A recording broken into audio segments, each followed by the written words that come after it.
but how are you right now? I've been, I guess you could say, steadily holding it together.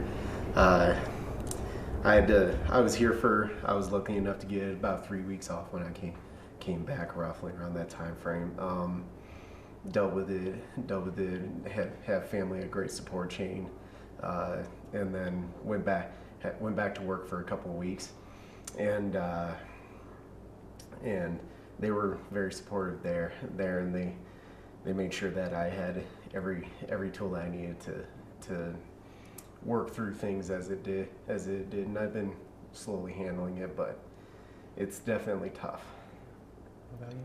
I would agree. It's definitely, some days are a little bit more tougher than the rest. It's the days that people ask me questions about it, and then it comes back a little bit, and but I've had a lot of support from family and from friends and everything. So it's nice to have that support. Talk to me a little bit. Galen was not your father, but you two grew up or lived in the house at a certain point in time with your mom and with Galen. Talk to me about that. What was it like? Who was he as a person? What was he like to you all? What was he like to your mother? If you could just, talk about that, whoever wants to take it. So we met Galen roughly around when I was 13 years old. But I knew him for quite literally half my life at that point. They got married a year later after that, from what I recall. Galen and I had a pretty good relationship. We planned hunting trips, and we talked frequently. Just like I talked to my mom. I used to FaceTime her almost every weekend, and I'd usually end up talking to him at some point too while we were doing that. So I had a good relationship with Galen. Living there in the house with them, I never had too many issues.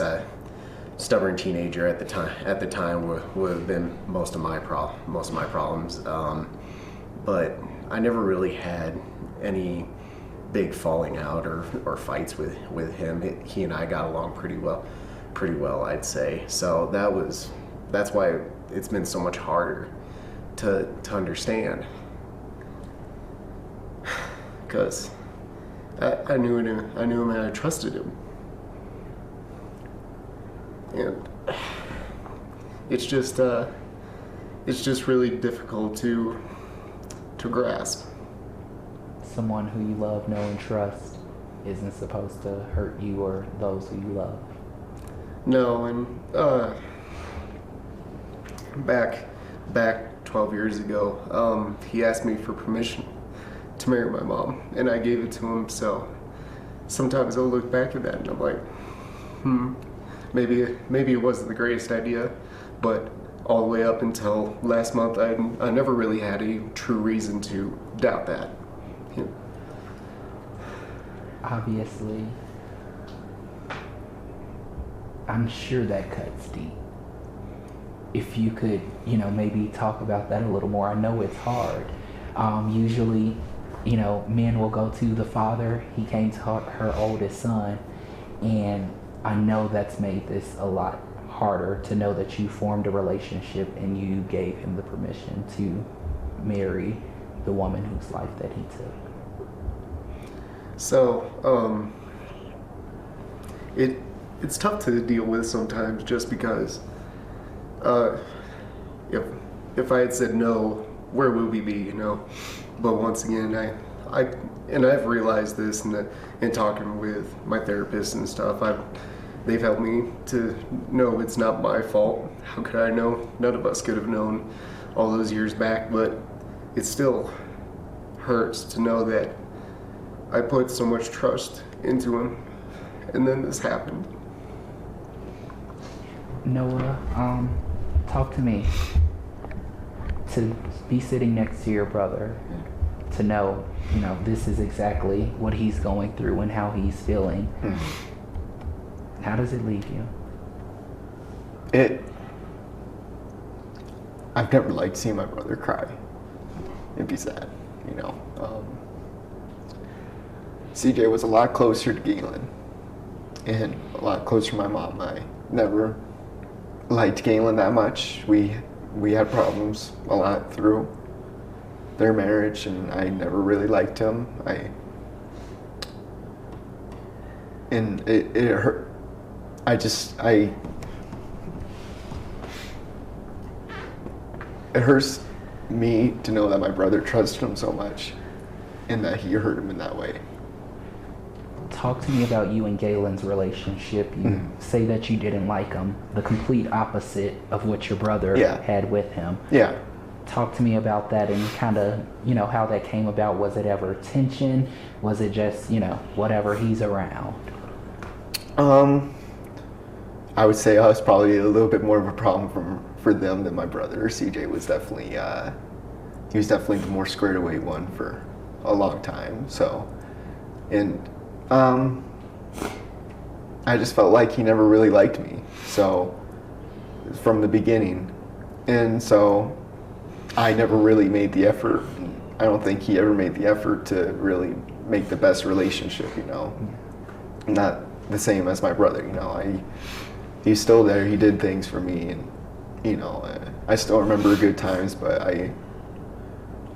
I do have bad memories of him that I look back today and kind of wonder if this was kind of like the beginning of it, or if this is kind of the same stuff that my mom was going through at the time. Would you be willing to speak on any of those bad memories, or the first one that comes to mind? If not, we can keep moving.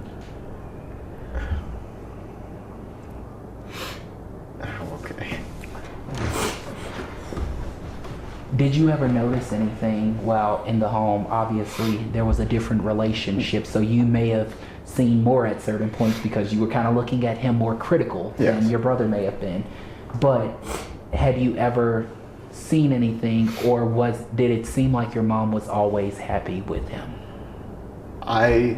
From my memory, I cannot say that I remember her always being happy.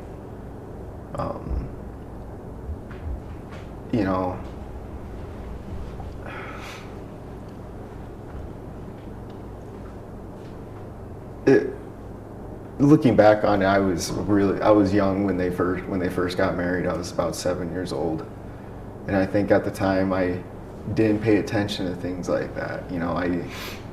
As a young kid, you never really do pay attention to things like that. And sometimes I do look back on things, on some arguments that I overheard at night, and kind of do realize that he was controlling.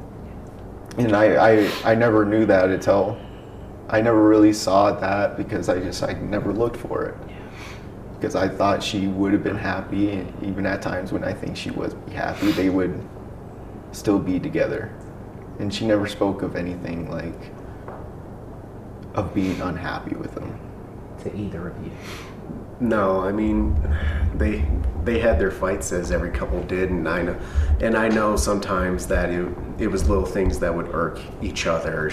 She'd say something, he'd say something, or do something, either or, and it was just the normal for them, It wasn't.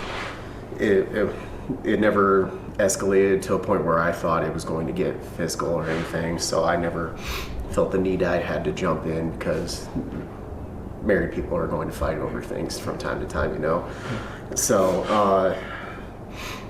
So for it to go from never having anything like that, and looking back, I do realize a little bit about the controlling stuff nowadays. Looking back at it, as people have pointed out, I'm like, oh wow, he did used to do that a little bit. It's just, it just all still so shocking from never having anything really physical altercation that I ever knew of or remember, to just all of a sudden escalating to this, and we'll never know what was going through his mind to be able to reason that this was his choice. But if I could ask him, I'd want to know why such an extreme measure. I just, at the end of the day, it's impossible to know, and we'll never get the answers. We'll just get what's what can be told from whatever was on their files and what people told us about, you know. Leading up to or after their 12th anniversary, September 9th, no one knew what was going to happen over the next 2 months. Had you all saw anything? Had things changed? Anything leading up to this incident? They had actually come down and visit me in September down in Texas. They had gotten some furniture and stuff that I was going to buy off of them to help furnish my house. And when I came down, everything was business as usual. It was just casual. We went out, did things. We fixed up the house a little bit. I never saw anything that struck me as different or strange to what their normal was that I'd always known. And looking back at it, as far as I think, there really isn't anything that struck me as odd or out of the ordinary then. Were you home this summer? I was not home. You was not home? Okay. Fast forward to November 15th. I know you were in Texas. You were at school. Yes. 16 hours later, your aunt found out. It was probably maybe another hour or two after that I remember getting the call, roughly, maybe not even that long. And it was my uncle who was the one that told me, because he was the only one that was able to really speak. And the first feelings were just confusion. I'm like, hold on, what? Say that again, because those words weren't a real sentence, you know. What were those words? He said that your mom and Galen are dead. They're found in his truck, shot, and that's all that we had known at the time.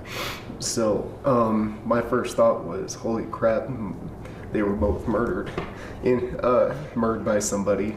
Like, the first thought never would have been, oh crap, Galen did something. No, it was, holy crap, somebody did something to them, something happened to them. But you couldn't think of anyone who would do that, especially to someone like your mom. No, and I figured random robbery or just something completely random, you know. And it was maybe 4 to 6 hours later, during the middle of the day, that I got a call from the victim advocate, and she kind of broke it down for me a little bit and said that listed mom as the victim, but they didn't say anything about him, which kind of gave me my first clue of, well, what about him? And she broke it down to me as calmly as she could that it was looking like stepdad was the cause of it, and that he is being investigated as a murderer in this instance, and my mom being the victim, and that threw me for a completely different spin on top of everything. And that was when I first had to contend with, holy crap, if this is true, what the hell did he do to my mom? So it was just a complete whirlwind. I mean, I was talking with family and trying to notify people, and then just while in the middle of it, to get that revelation on top of everything was just a whole secondary punch, you know. And Noah, how did you find out? My brother tried to call me, and I was sitting in class, and I thought it was weird that he was calling me. I had seen his number in the longest time. And so I was just gonna call back once I got back to my room, because I was about to get out of my class, and my stepmom called me, and she's the one who told me that Galen and your mom are dead. They were shot in Centennial in a parking lot. And I automatically thought that it was a robbery too, or something similar to that. You know, he's the one who taught me how to be safe with guns. So I never expected that.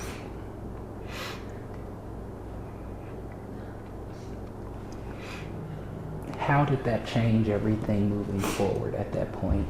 To know that this wasn't the robbery that you thought, this wasn't, the murder that you thought, this was someone who was well known to your family, someone who essentially was a father figure, who took your mom's life and now have left you two behind. It was a lot of trying to keep myself in check to get home to be with the family, because I had to get on a flight the next morning was when I could get in, and I got here and we just talked. We just sat down with everybody and we talked, and then after a day or two I went and talked to his family too. I wanted to convey to them that it's not your fault for what he did, and I don't blame any of you, but at the same time, being that I had talked to them before and they had talked about how their wills were set up and all that with that revelation we would have to talk about separate funerals and burials and things like that. But and I didn't have a lot of time to grieve before the funeral because I had to be in business mode to talk with them, be with my family, and also when it finally came time to start setting everything up for her services with the family. So it was more of let's get things rolling and get it done so she can be where she needs to be, and then you can deal with it later, was my mentality. 3 questions. 1, once you saw your brother and you all were back together, what was that like after you all knew what happened? I just gave him a hug and I said we're gonna be okay, buddy. And that was all that I could really could say, because what else can you say about a situation like that as you're still learning things bit by bit, Yeah, we hugged and he did say it was okay. It was gonna be okay, and I just said, yeah. I don't think I had any words at the time that I could say, CJ, what gave you the strength, the courage, the faith to go to his family's house? Just to go in general. Well, I'm sure that was the furthest thing from anyone else's mind, but I also know you had a different relationship with him. Because I had that better relationship with him, I didn't want them to feel alienated, because at the time I considered them more family still, even with everything, because they had been good to me for all those years. And I wanted them to know that I was sorry that he was gone too a little bit, because I was still processing everything, and even now I'm still slightly sorry that he's gone, because I had that relationship, but I can't forgive him what he did either. So I went to them and I wanted them to know that I didn't blame them, that his daughter was going to be taken care of. This wasn't going to be some money grub thing that you see on TV shows all the time. I wanted them to know that I wanted to be there for them, just like I was hoping they'd be there for me. And that's it took me a day or two to get around to it, but I finally gathered up the strength to go and see them. I think that speaks to your character, but then also it makes me ask this: has your grieving process started? Have you even had the time yet? Because it seems like you've tried to keep the faith for, that time that you were here. You went back to Texas and now you're back for the holidays.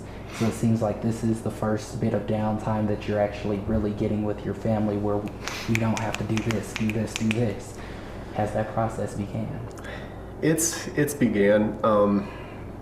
I only really got to grieve, and this was mostly because of me allowing myself to, when I got to talk to my therapist a couple of times when I was here last, and at the funeral. And then after that, it was back to back to a little business as usual, trying to get everything set up, go back home, go back to work. And I got to grieve a little bit at home too, but it's only been little bits and pieces over the time. Coming back here, I've definitely had a much stronger chance, and I've been taking it because it's finally relaxation time with family. So I've had more of a chance to process everything over this last week and a half than I had for sure over the last month. We should be wrapped up in about 10. Your mom's service. Talk to me about that. What was that day like for both of you? Her service, it was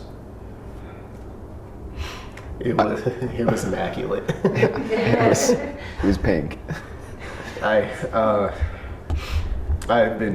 We had been to a couple of funerals of older family members who had passed on, right? And they had a lot of people over a long life that had got to come. So my mom being so young, I was afraid that it was going to be a small service, but anybody who came, I knew truly cared for my mom.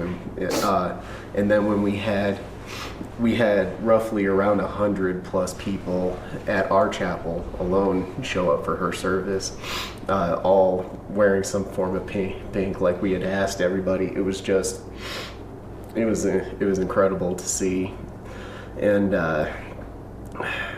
I was just so unbelievably happy to see that my mom had been able to touch so many people's lives.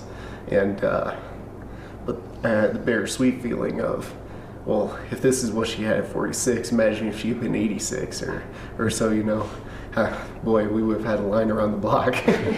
So, but the service, it was beautiful. This funeral home had done a great job with everything that we had asked them to, and it was a great time to help with the remembrance, and a great day to start my grieving process for sure. Who was Tricia as a mother? Like, what do you miss about her? What were the happy moments? What do you miss the most? Who was she? For me, my nickname for her was Mini Mom, because she was about 5 foot tall, and I used to be able to rest my arm on her head every now and then. So whenever she'd tell me, "Shut up, I'm not that short," and just kind of, it used to make me laugh. So those are probably the happiest memories I think of. A lot of the memories I have was with sports and wrestling, and she was always there. She never missed a wrestling match, no matter where it was at. If it was in Utah, Texas, she always went. She was always there. In life, we don't get to choose our parents, but would you say you had the perfect mom? Or at least you had the perfect mom for you two. Yeah, for sure. Yeah. She was so supportive, and always so happy to see us doing and trying new things. So I couldn't ask for any more from her. This will be a really hard question, and you can pass if you want to, either of you. Again, the title of this series is called Those Left Behind. What is it like to be left behind? For those who don't know, who don't understand, or who are still trying to figure it out. It's to be left behind. It's tough. It's impossible to still imagine. And moving forward, it will eventually become more normal. But it will never be truly normal. And to think about that definitely is going to be tough. But it's always good to know that you had all those great memories. So So at the end of the day, I try to focus on those and all the good times that we had, and I just know that she's resting now, and